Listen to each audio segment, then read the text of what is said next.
Hi Sag, welcome to your mid-October 2019 General Tarot Update. It's Raina here.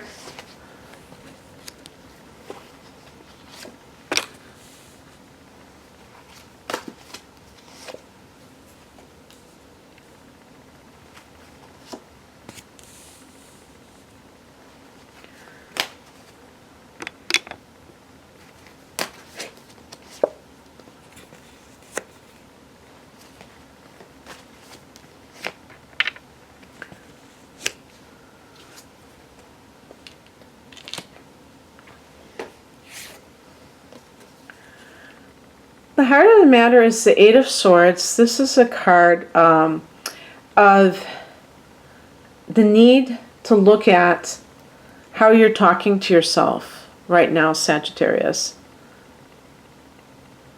It's funny because I think a lot of Sages can relate to this card, actually, myself included.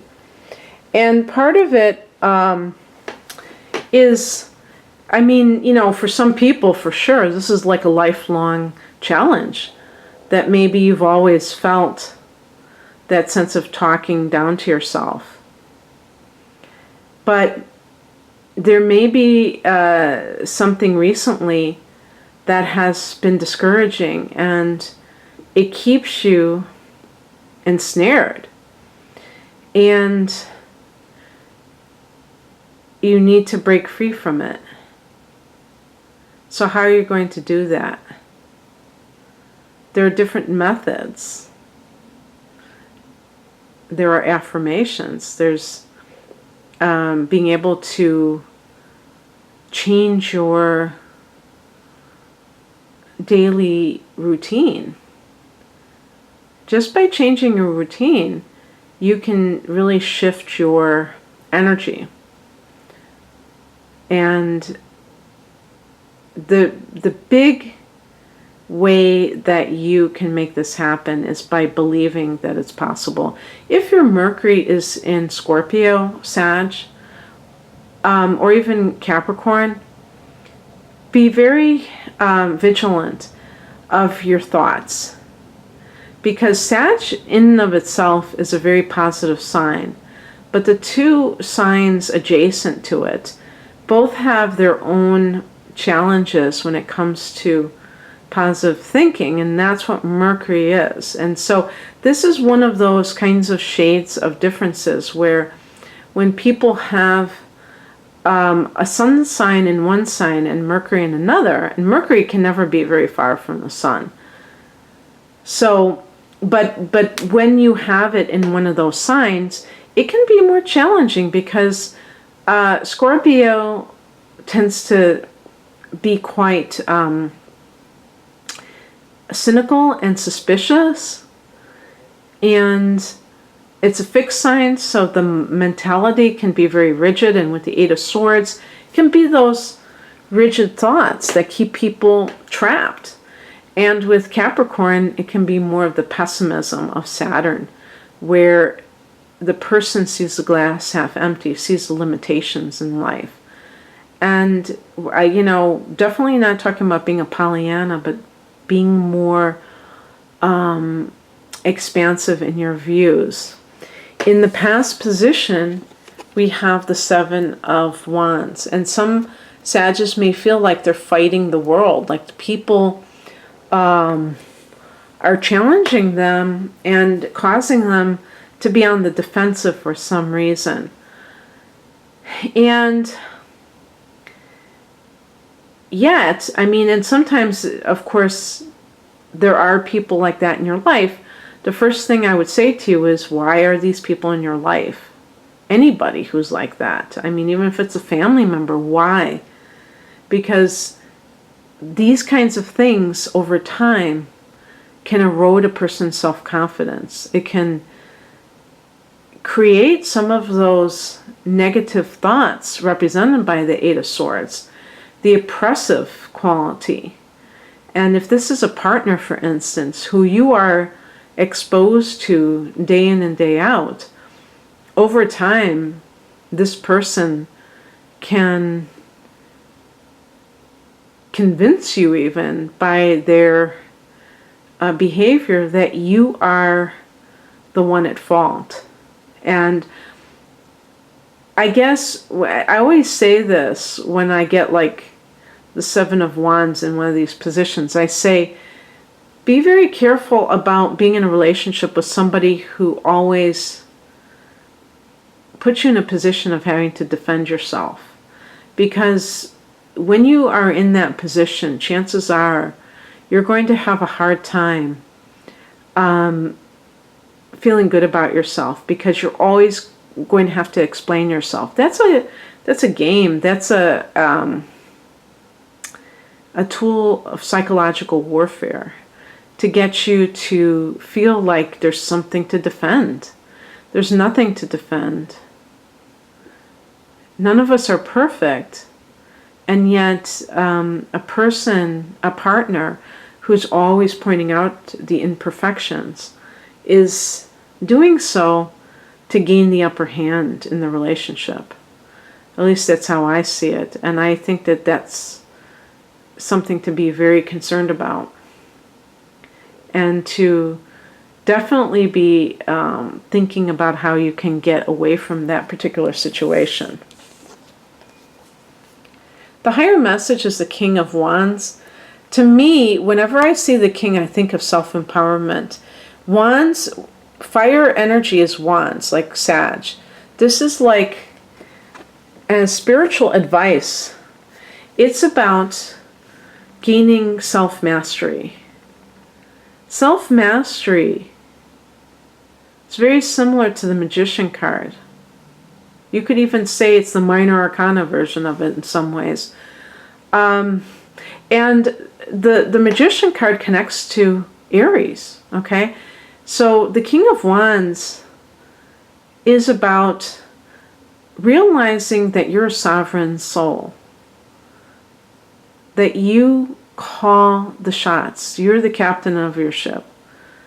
And nobody has that power over you unless you give it to them.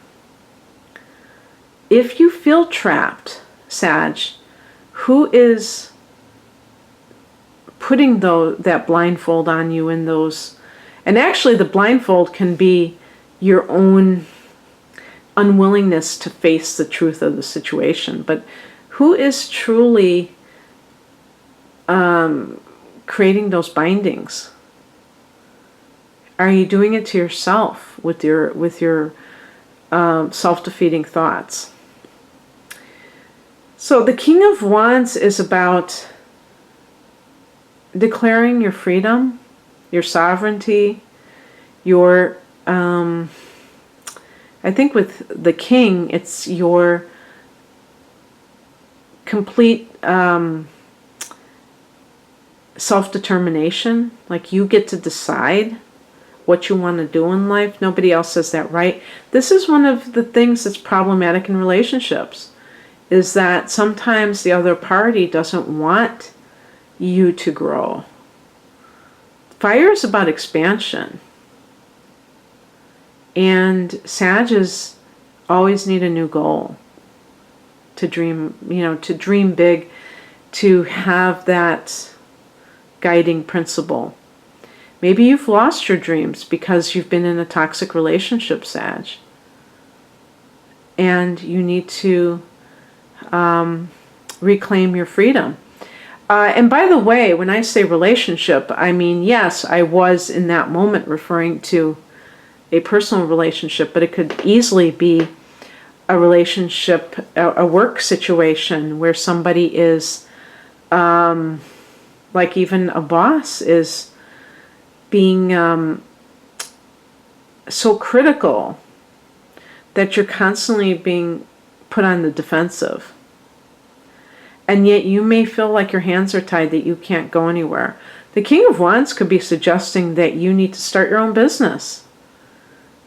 And you need to stop kowtowing to somebody who's a petty tyrant, who doesn't feel powerful in their own right, and so they have to lord over it, because they happen to be a supervisor at work, and that's how, they know that the person feels dependent on the job for their well-being or what have you, and that's how they feel like they have a sense of power. It's a very pathetic type of situation, but when you feel like you are helpless in that situation, that's even worse, because you're allowing that person to feel like they do have that control.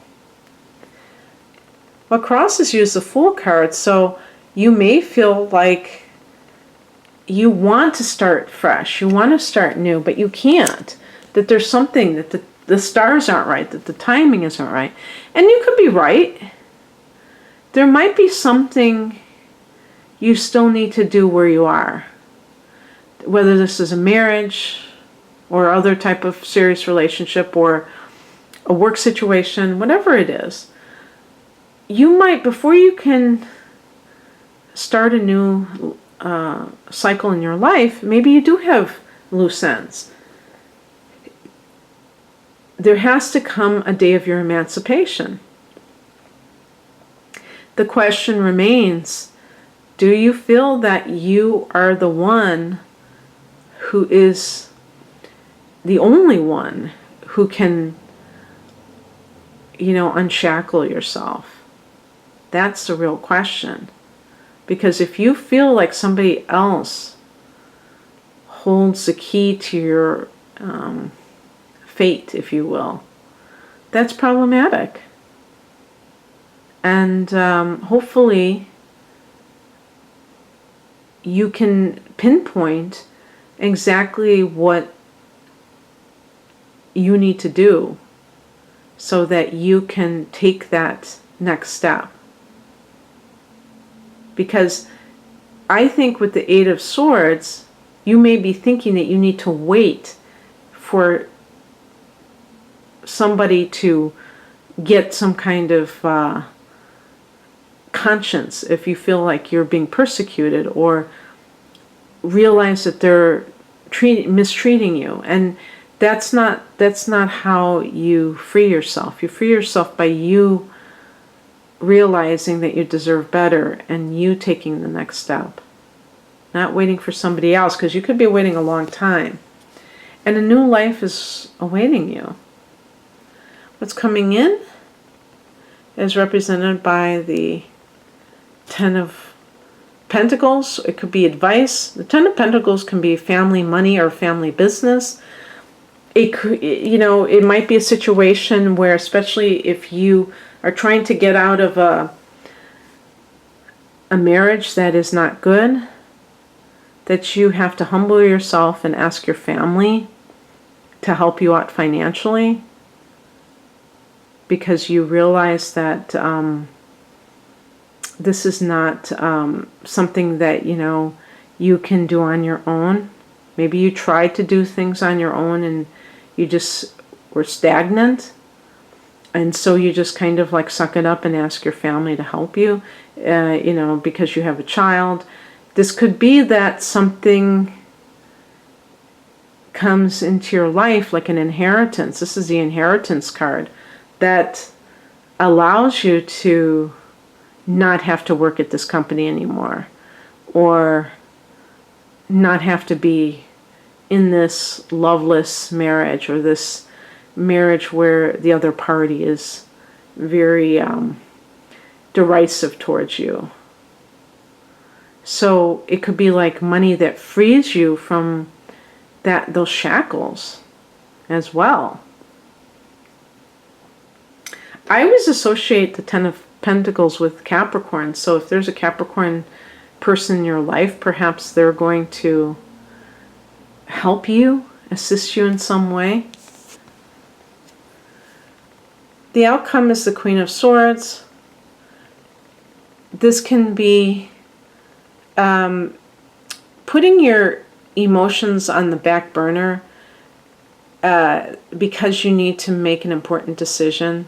I always feel like this card represents somebody that has to make an important decision, but your emotions kind of threaten that sense of being able to do so. And you this is about making a decision without being heartless, but knowing that your emotions have gotten the best of you and maybe kept you stuck in place. I just cut the deck. I'm just going to pick a card right here. So the card that I got, like a clarifying card, is the Five of Pentacles. What I think this means is that maybe some of the fears that you have is that either financially you will not be able to make it, or that there's nobody else out there for you. So in other words, if you know that you're in a bad marriage and you want to leave it, you may feel like, yeah, but what else is there for me? What if I can't find anyone else? Then I'll be alone for the rest of my life. The Five of Pentacles can be poverty consciousness. And that does keep people trapped because, you know, you always hear about the devil you know. I'm going to pick one more card. I'm cutting the deck again. Okay, Seven of Swords. So that, to me, if we're talking about advice, is what you want to do, Sag, is you want to start planning, whether you want to call it planning your escape, planning your next move, whatever you want to call it. But you're going to do so in a very discreet way. The Seven of Swords is about going your own way. But sometimes you can't just up and leave. You might be with somebody who is a narcissistic type, and they cannot handle being rejected, and they will do everything they can to destroy your reputation. They could even be like a boss who's like that. And so you have to be very clever about it. And the Seven of Swords is about leaving in a very clever manner. But the first step is to, strategize. Even if you are taking very small steps and you're planning it out, that's all it takes is making those first plans. Because you're going to break free. That's definitely something that Sages, we're all about freedom. But sometimes when you're in a kind of a tricky situation, you have to handle it in a very well thought out way. Okay, Sag, that's what I have for you. I hope that you receive something from this. If you would like a personal reading, the link is below. Take care. Bye.